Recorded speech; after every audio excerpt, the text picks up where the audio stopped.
This time on Mike Noble Digging. The Backcountry Diggers go back out to the Colonial site, Side B, where the relics tend to be a little elusive. Meanwhile, Mike and Tom go out to the old mill site they discovered in February, where Tom has a little heart-to-heart. Do we finally find out a little bit about why the group has been out there for 3 years?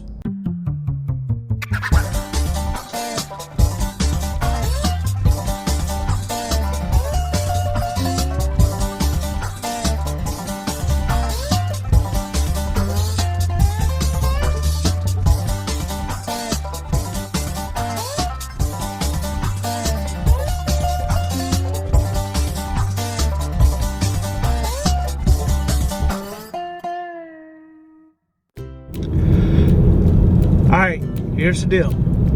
I am going to try to play a little prank on a couple of the guys as many as I can, I guess. What I have here, that is a copper round, and it looks very much like a gold coin. In fact, it looks like a very large gold coin.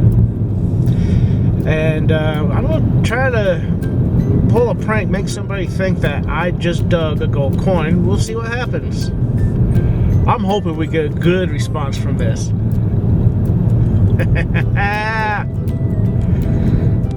Smile, Tracy.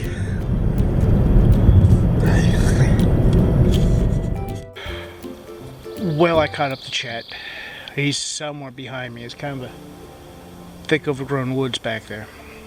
But we have a stair-stepping effect here. Right up there is one level area. Come down here. I'm standing in the level area. Down below that is another level area, and it keeps going on. In each level area are nails. We think there are buildings in here, and we kind of have good reason to think that. But I know Chet said he was looking over some old maps, and he thinks there might be another mill out in this area. Also, we believe there may have been a post office in the 1800s here. So, we might find something. We'll just see. I hope we do. I hope we do. That would be cool. The Chet's running down what looks like an old road bed. Pretty sure that's what it is. It looks just like one. Now, on the other side over there, is a river. We may not be having too much luck hunting, but Chet just found something. Is that surface fine? You dug it up? Oh, because of the lid. Yep. He says 1972. Huh? Yep. Old Pepsi bottle. Hey, it still has some in. Go ahead. You're more than welcome to. Nah, I got water with me. You sure? Yeah. Well, yeah. Nah, I'm sure.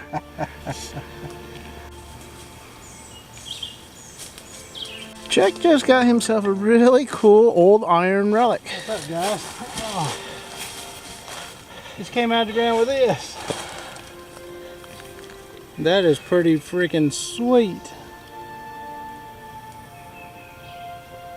I have no clue. I guess it's a strap door hinge or something. I don't know. It's awesome though. I like it. Alright. Let's keep getting it.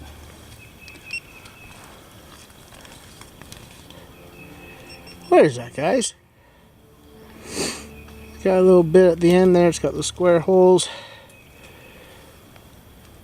That is really cool. It's pretty heavy duty too. It looks like it's thicker at that end than it is that end, but it looks like it's meant to carry some weight. I love it. I just found a nice old piece of lead, that white. But at the same time I was pulling that out of the ground, Chet was too. His looked like his was a round ball. It's all flat on one end. Look at that. That hit hard. I don't know what mine was. I think mine was probably a bullet.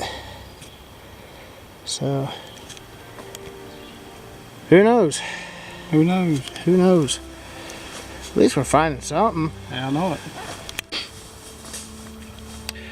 Well, I had a really good signal. It was a little jump. It was hitting like 25, 30, 36. Yeah. And it was with some iron. So most likely that's what I was going to pull up. But I pulled a really nice square nail. Let me get a better picture of that for you. There you go. It is a really nice square nail. Look at that. It is iron. It rings up as iron. That thing is in perfect shape. It's just a square nail, but you know, I'm really happy for that one. It doesn't take much to make me happy, does it? Chet, I think I found a really cool coin. I think I found a really cool coin. I'm half afraid to dig it out. I can see the edge. I want you to look at it because I think it's a special kind of metal. You see that? Is that what it looks like? Dude, is that what it looks like? What do you think?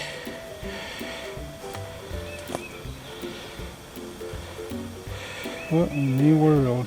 What do you think that is? It's a coin. It's a copper round. Oh, you saw that, huh? See, I tried to set you up. Oh, did you put that in there? Yeah, you weren't supposed to see that copper round part. 1909. That's a duplicate of a gold coin. Yeah. And I was trying to pass it off as that. I know my metals. I'm a metallurgist. There you go. Well, yeah.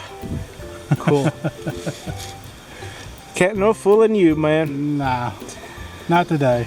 No, I'm thinking about trying to get the other guys if I can catch up to them. Tracy and I was having a conversation of what happens if we find a gold coin.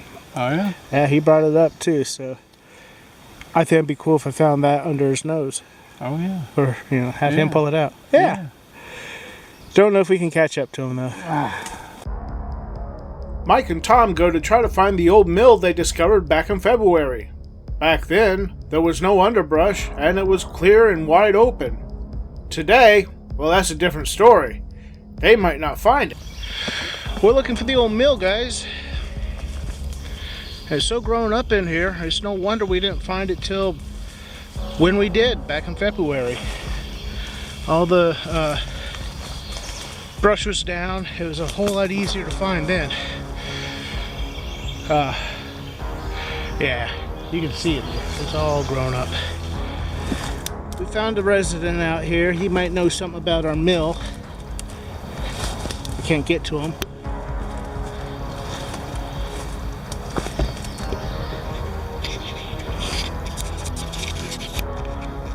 I can't really get to him. There's like a lot of briar. He's right next to that trash. Beautiful turtle.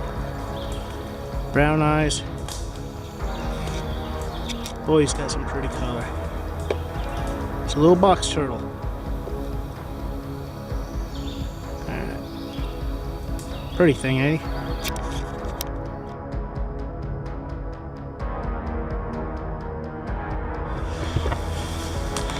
Okay, we found it. It's looking awful rough. Right there. If you know what to look for, you'll see it.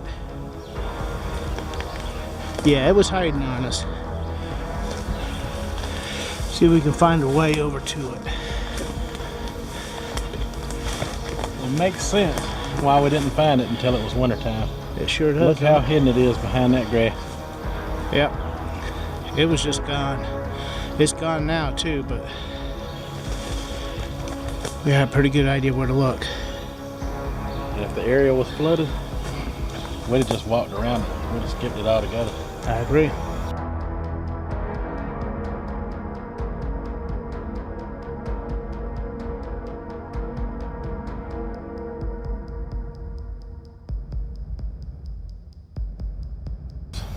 So this is the mill site that we've been looking for since the year 2016. In 2016, I got some time on my hands to where I could actually go and meet with the historians for the first time and try to see what they knew that may need to be discovered within the area. And I talked with a lady, a historian. She was the local librarian. She worked in the history room where they keep all the newspapers and the printings and stuff of times back in the day. You know, you can't take the stuff out with you. You have to go in that room and visit and read everything there. You can't take it with you out of there, but that's where she worked. And she told me about a gristmill site out in the woods where 3,000 to 4,000 troops had gathered in an attempt to go round up some Tory forces off of the Canebrake up the Reedy River here. Well, we came into the area searching for this mill back in 2016, and we walked all over the place and we couldn't find it. As you see here today, all of this growed up was probably the reason why we never did find it. Not to mention, it rained a lot on a lot of our trips out here. The river was raging, and when this water is full, this thing is not even visible hardly to your eye. Just the undergrowth alone covers this thing by itself. So Hollingsworth Mill laid undiscovered, even though we were out here making great finds and trying to discover it for 3 years. So in the winter, back in February, we came out here and we were searching a hill just behind us over here, which is high ground, and we were finding all kinds of relics that day that dated anywhere from 1700s buttons to 1820s. We were finding toe taps. Found a piece of a pewter fork or spoon, the end of one. I don't know which it is because I've only found the end. But that same day, we decided to wander in this direction down below the hill, and lo and behold, here it was. Here was the mill site that we've been looking for. Now, when we first discovered it, I was all over the fact that this was Hollingsworth's mill. But after the discovery, I went home and done a lot of research on the area, and I seen where some genealogy work had been done on this particular location. There's an old graveyard on this same location. Names of the people who are buried there from the genealogy work that I discovered, and also James Abercrombie's name was listed in the graveyard, and he was the original grant owner from King George III of this land. He applied for his land in 1770, but failed to meet the deadline, and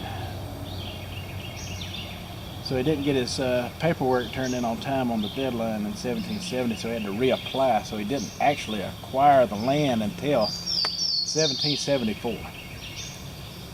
So from 1774 all the way up until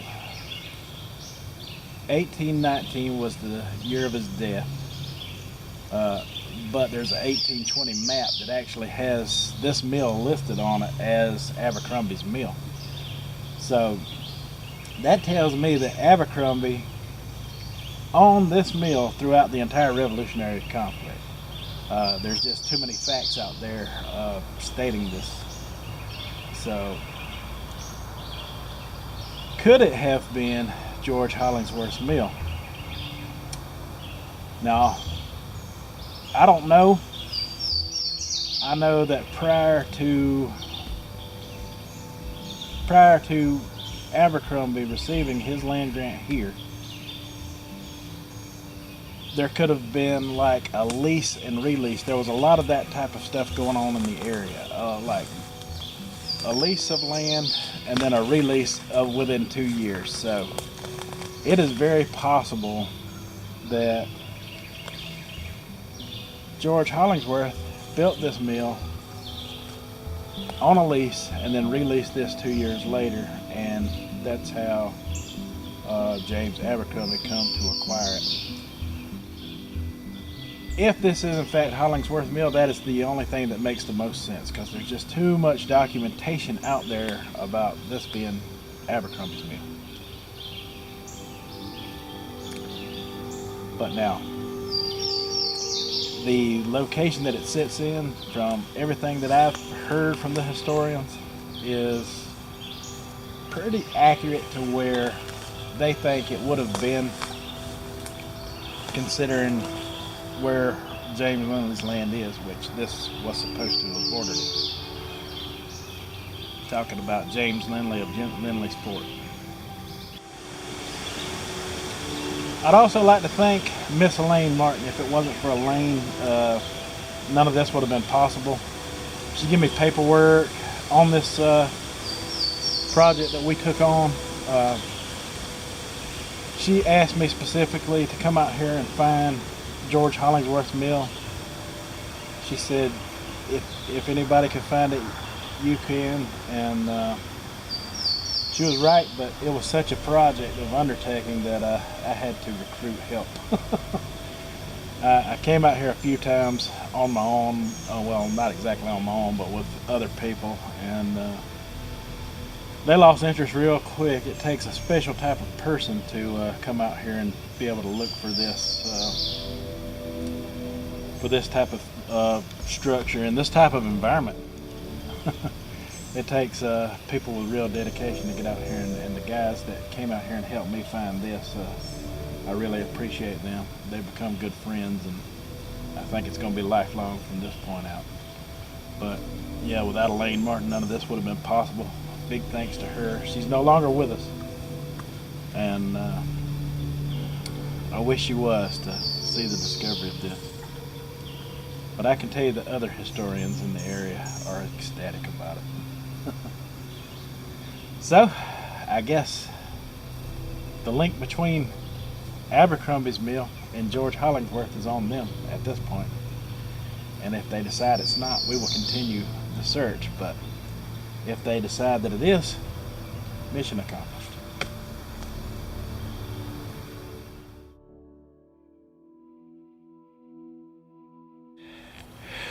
How you doing, Chet? What's up, buddy? You tired? It was a tough day. It was a tough day, and we don't have too much to show for it. But No. we'll show you what we do have. The other guys, they had to take off, and we couldn't catch them before they did. So if they caught anything good, I'll show you towards the end of this video. So Yeah. well, this is what Chet and I got. Don't expect much. Actually, that is awful cool. Whatever that is. Whatever that was. Look at that end. I like that.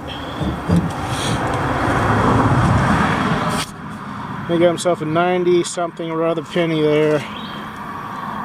Really nice green. Yeah, it is. Shotgun head stamp with that star in there. That thing's gonna be old. That's some pretty good shape. It's a red, was it red camel? Red camel overall button. Got himself this, probably from chest of drawers or something. A little Some pole. kind of handle. Yeah, it's broke. Chest, maybe. Yeah, probably. Got him this flattened musket ball and a thing.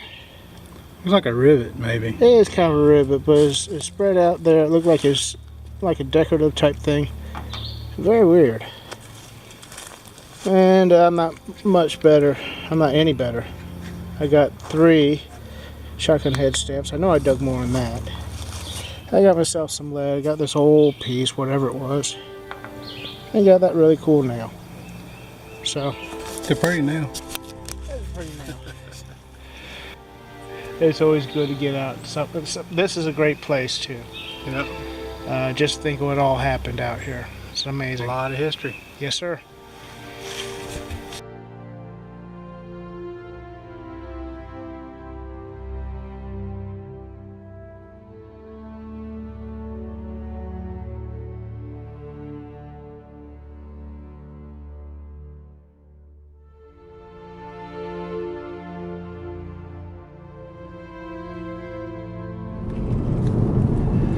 Well, guys, that's our video. I hope you enjoyed it. It was a little light in finds today, but we did find some period pieces. They're always good to find, just to remind you why you're out there. But today, you got a little bit more insight of kind of what we're doing out there in the beginning, in the first place. And why we've been there for about 3 years. We haven't really been able to tell you, or anybody, why we're hunting that location. Trust me, there's a good reason for it. And it's a pretty significant piece of history we're looking for, too.